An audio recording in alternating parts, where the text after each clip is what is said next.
YouTube, what's up guys? Welcome back to the channel, back on the Toyota MR2 Spyder.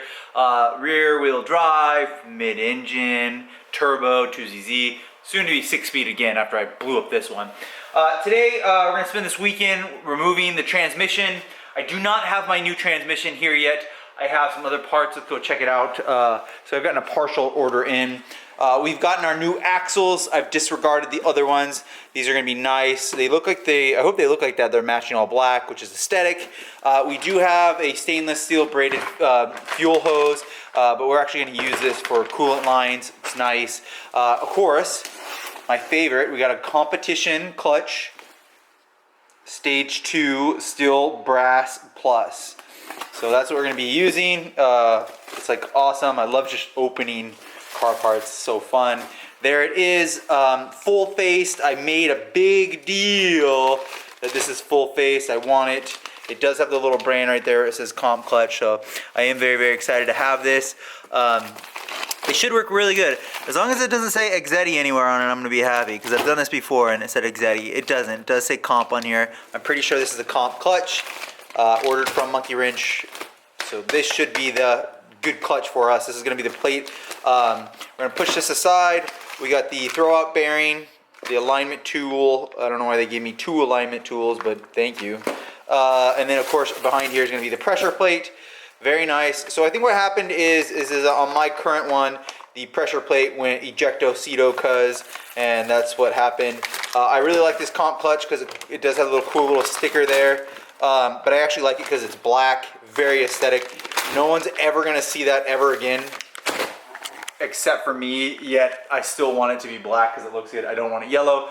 Currently I have a red car for the Evo 9 and it's gonna have a yellow organic ACT clutch, which, whatever. This is the same clutch that's currently installed in my Toyota CELICA GTS, soon to be turboed. It's a good clutch. I've been driving on it now for about 1,000 miles and I really enjoy this. It's a great brand. Expensive, but worth it. I don't have my flywheel here yet, but I do. So we're missing parts, but it doesn't matter because we still got a lot of work to do before we're actually ready to install any of these amazing parts. Okay, so main goal today is remove the transmission and remove the flywheel and pray that this 2ZZ on inside of here is not damaged. I don't want to order another 2ZZ. I really don't want to get one. So what we're gonna be doing is we're gonna be separating the transmission. So I did actually clean already the back right here. That's why you guys see this right here. It looks nice. What I did was I took a razor blade across it, and then I took 1000 grit sandpaper across it, and then this is the back of the head, the exhaust where the turbo manifold goes.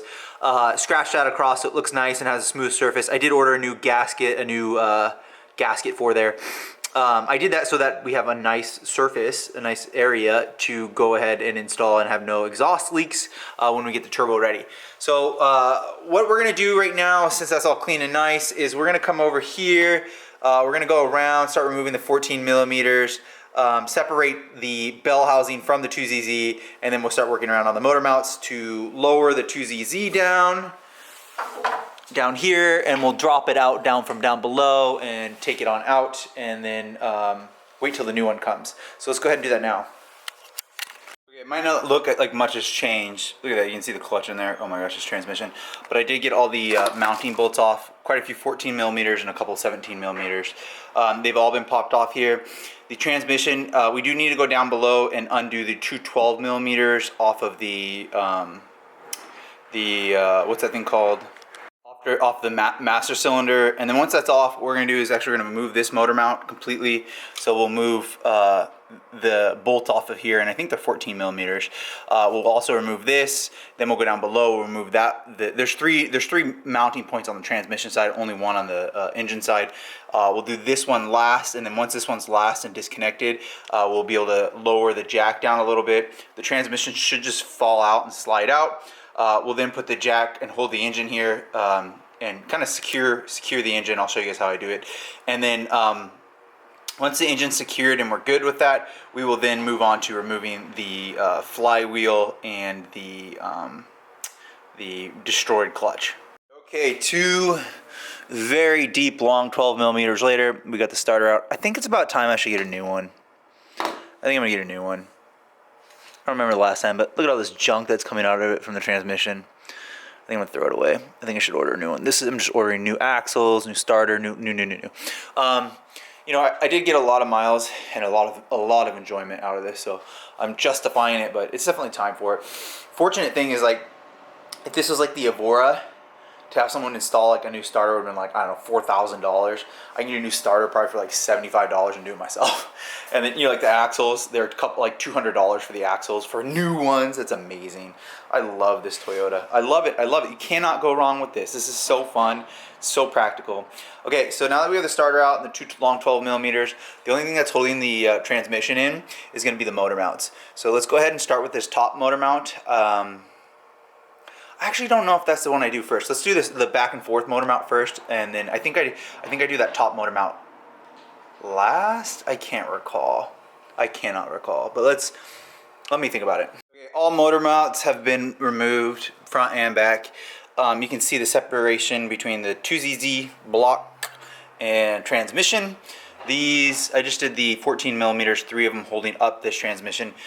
This transmission is garbage, by the way, so we're getting rid of it. No, I don't want anyone to have it. It's very old, by the way. I've had the transmission in my life for a very long time. What we are going to do now is I did remove the lower part of this. Let's grab this last 14 millimeter so we can actually remove the mount of the motor mount. And then we're going to lower the 2ZZ down probably like 4 inches down here. And once we have it lowered 4 inches, I'm going to use a large flathead screwdriver to pop it off. I might need to get a pry bar. I believe I used to have a pry bar, but I can't find it. So that's what you're going to be doing next. Then the transmission is just going to fall on the concrete down here, and we'll clean it all up. And we'll check out and inspect the flywheel, the Fidanza flywheel, and the XTD crap clutch, that crap pressure plate and clutch. So let's go ahead and do that now. Okay, so double jack method. Oil pan with like 3 rags. You can use the wood blocks and put it between like the little 2x4s. I'm okay like this. This is how I've done it. Oil pan, 2 rags. Make sure your jack is tight. And then once you get it off, you can actually get a pole, like a metal pole right here, and just lift it up to a certain height, and then shove it between the concrete in there. And the motor mount and with the motor mount and that pole, the 2ZZ will be happy sitting there. You guys can see that it's pretty gnarly. We finally got access to see. Oh my gosh. So 100%, I don't think this is my fault. I think this is just crap parts. That's just crappy parts right there. That's it. 100% crap parts. Let's go ahead and wiggle the transmission out so we can get a good look. Holy smokes. Okay, let's take a look at it. So here's the transmission. The belt housing is absolutely blown apart. Broke it off, boom, boom, gone. It's cool that this actually held though. This is actually shows how thick, a little blood, sweat, and tears there. Pretty cool how thick this part is, and it actually held up. I mean, it could have been worse. It is pretty bad. Let me rotate it around real quick. Yeah, that's pretty gnarly. So hole here, and I think that's into the little Spyder gear thing. Wow, that's unbelievable. Scratched all around. It did the throwout bearing. Ruined that. Ruined the throwout bearing. The fork might be okay. I might be able to use the fork again. Maybe I should buy a new one just to make sure it's not bent. Hole. Lots of holes. Holy crap. Yeah, that's a first for me. I've never done that before. Guys, remember when I said, oh, I'm on this vendetta against 6-putt clutches? I hate you. I hate the 6-putt clutches. These are my worst enemies. I hate you. I hate them. I hate them. I hate them. Why did I buy this? Look at this thing. Ejectocito, cuz. Oh my gosh. So my brother-in-law, Tyler, you're always white, right? It was a part of the pressure plate. Ejectocito, cuz. Boom! That thing went goodbye. Gosh. I hate 6-putt clutches. Look at these things. Don't buy this. Don't buy 6-putt. Full-faced. 1, 2, 3, 4, 5, 6. Don't do it. I promise you, don't do it. So, I don't know how many miles. I would say maybe 20,000 miles out of this. 20,000 miles? I don't know. Blew up my transmission. Let's go ahead and look around and inspect the rest of the flywheel. That flywheel's coming off, by the way. And I should probably order new bolts, too. Alright, I think we did pretty good. We're we're gonna call it a day. I threw away the clutch already. We're keeping the transmission until we're gonna keep the transmission until I get the new one, just to make sure I don't need to swap anything over from the MWR one to my old giant, one that has a hole in it. Giant hole. Very, very good video. If you have any questions on how to do this, comment down below. This is like a 4-star. This is not easy.